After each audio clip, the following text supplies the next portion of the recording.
Hi friends, வணக்கம். இன்றைக்கி நம்ம வீடியோவில் என்ன பார்க்க போகிறோம் அப்படின்னா, என்னுடைய நண்பர் வீட்டுக்கு ஃபங்க்ஷன் வந்திருக்கோம். என்ன ஃபங்க்ஷன் கேட்டிங்க அப்படின்னா, முதல் திருவிருந்து விழா. அதாவது அவங்க 2 பொண்ணுங்களுக்கு வந்து முதல் திருவிருந்து ஃபங்க்ஷன் வச்சு நல்லா ஊரவே கூப்பிட்டு எல்லாத்தையும் சொந்த பந்தம் எல்லாத்தையும் கூப்பிட்டு பிரியாணி ஆக்கி போட்டு ஒரு கிராண்டாக சூப்பராக ஒரு ஃபங்க்ஷன் பண்ணிகிட்டு இருக்காங்க.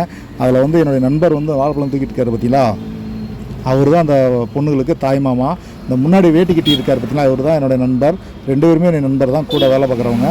இவங்க வந்து எப்படி செம்மையாக கிராண்டாக பண்ணுறாங்கன்றதை இப்போ வீடியோவில் பார்க்க போகிறோம். வாங்க வீடியோக்குள்ள போகலாம்.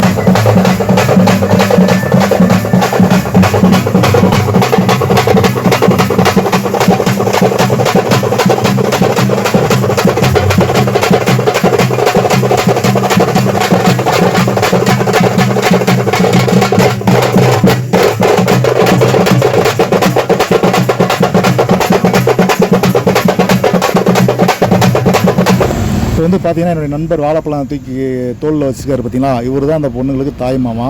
அந்த தாய் மாமா சீர் எப்படி கொண்டு வராங்கன்றதான் அந்த வீடியோவில் பார்த்துட்ருக்கோம்.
பாப்பாவுக்கும் காது ஊற்ற போகிறாங்க. இப்போ அந்த தான் பார்த்துட்ருக்கீங்க.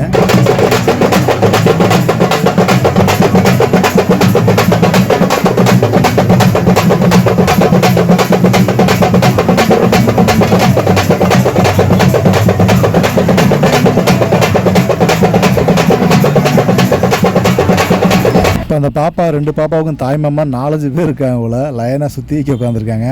அந்த தாய்மாமா மடியில் உட்கார வச்சு காது ஊற்ற போகிறாங்க. இப்போ அந்த ஃபங்க்ஷனை தான் பார்த்துட்ருக்கீங்க.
இப்போ இந்த பாப்பாவுக்கு காது ஊற்ற போகிறாங்க. காது ஊற்றும் போது தாய்மாமா மடியில் உட்கார வச்சு காது ஊற்றும் போது அந்த பாப்பா ரொம்ப பயத்தோடயே இருக்குது. என்ன பண்ண போகிறாங்களோன்னு. அந்த காது ஊற்றும் போது வாழைப்பழத்தை அழுகக்கூடாதுன்றதுக்காக வாழைப்பழத்தை வந்து வாய்க்குள்ள தெளிச்சு விட்டுருவாங்க. இதுதான் நம்ம தமிழ் பண்பாடு. இப்போ பாருங்களேன், அந்த பாப்பா அழுகுது. என்னை விடுகடா விட்டுட்டு போகிறேன் அப்படின்ற மாதிரி அழுகுது. ஃபஸ்ட்டே வந்து எல்லாத்துக்குமே அந்த பயம் இருக்க தான் செய்யும். அந்த பாப்பா காது ஊற்றும்போது வலிக்குமோ வலிக்காதோன்னு அந்த காது அந்த ஐயா வந்து குத்துறாரு. இதுதான் நம்ம தமிழ் பண்பாடு, தமிழ் கலாச்சாரம். இதேமாதிரி தான் ஆண்களுக்கு காது ஊற்றுவாங்க, பெண்களுக்கு காது ஊற்றுவாங்க. இந்த பண்பாடு வந்து தமிழ்நாட்டில் வந்து எல்லா குடும்பத்துலேயும் நடக்க வேண்டிய ஒரு சம்பிரதாயம் கூட சொல்லலாம். இது வந்து ஃபஸ்ட்டு ஒரு டைம் இந்த மாதிரி பண்ணுறதுனால நல்லா கிராண்டாக சூப்பராக பண்ணுவாங்க. அந்த ஊரே மிச்சுற அளவுக்கு சொந்த பந்தில் கூப்பிட்டு பிரியாணி ஆக்கி போட்டு எல்லாம் செம்மையாக பண்ணுவாங்க. இப்போ வந்து அடுத்து இந்த பாப்பாவுக்கு காது ஊற்றியாச்சு. அடுத்து சின்ன பாப்பாவுக்கு காது ஊற்ற போகிறாங்க. இப்போ அதை தான் பார்க்க போகிறீங்க.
இந்த பெரிய பாப்பாவுக்கு காது குத்துனோடனே அழுதாங்க. இந்த சின்ன பாப்பா என்ன பண்ணுறாங்கன்னா காது குத்துறதுக்கு முன்னாடி அழுக ஆரம்பிச்சிட்டாங்க.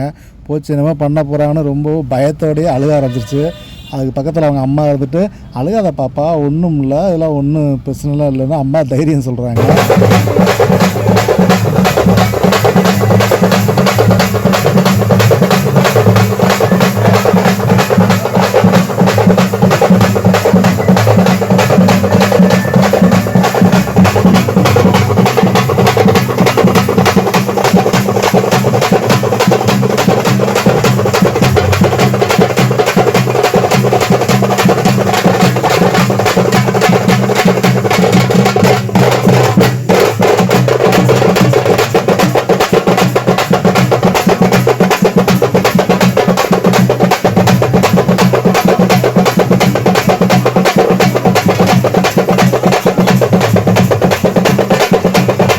இப்போ வந்து பார்த்திங்கன்னா 2 பாப்பாவுக்கு காவத்து முடிச்சாச்சு.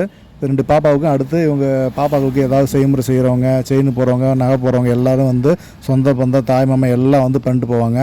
அடுத்து நம்ம பாப்பா 2 பேர்த்தையும் வந்து போய் ஸ்டேஜில் உட்கார வச்சு அழகு பார்ப்பாங்க. அப்புறம் நம்ம தமிழர் பாரம்பரியமான காவத்து விழா இந்த இது முடிஞ்சிச்சு.